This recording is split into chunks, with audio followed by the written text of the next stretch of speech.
I think many people have felt like God has forgotten them, or maybe He's forgotten the world in general. Overwhelmed by fears of this year, they don't see much hope in the coming year.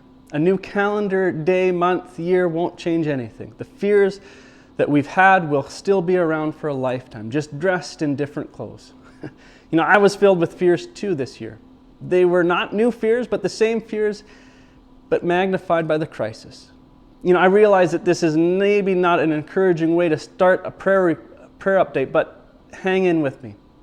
I feared for Covenant Bay's fiscal well-being. I feared that all the resources of time and money spent on the ministry would be wasted because people could not gather this year. Now, these fears, along with many others, were brought to God in prayer. Lord, provide all we need to do your work. Lord, please take care of all the ministry efforts and make them fruitful. God certainly answered our prayers and has done so much more than I expected. I like what the psalmist wrote in Psalm 34:4. I prayed to the Lord and He answered me. He freed me from all my fears. At a very rudimentary level, I pray about my fears because I don't want to be forgotten. I want what matters to me to be remembered. It's maybe a bit embarrassing for me to say this aloud, but my prayer life is shaped more by my fears than my faith, and yet God has still answered them. I can say with the psalmist that I prayed to the Lord and He answered me. He freed me from all my fears, and I would add, He continues to free me. As He heals and frees us of fears, He establishes and grows our faith. Listen to me, He will not forget you. God sees you, and you can bring Him your fears today. One of the big fears for people going into 2021 is that this coming year will be much like it was last year.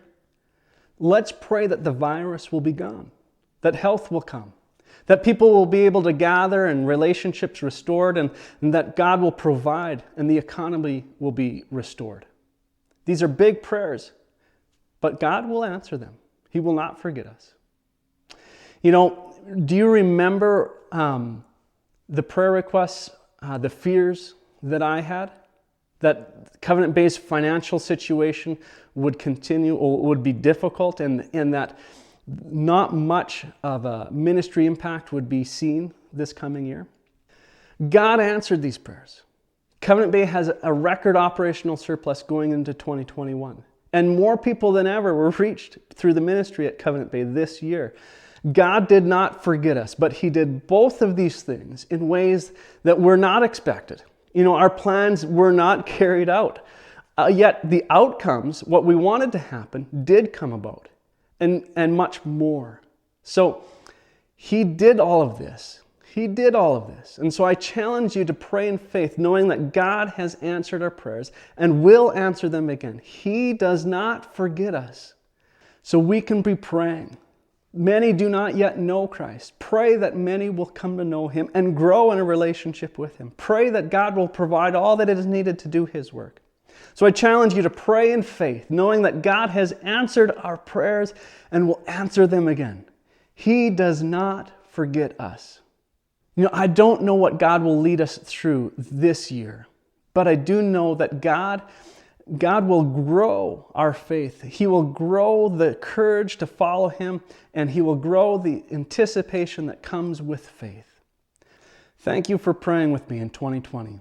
There really is no ministry apart from Christ. That means it's just a summer camp. But when Christ works, it is no longer just a summer camp, but a powerful ministry. So pray with urgency and expectation. Happy New Year.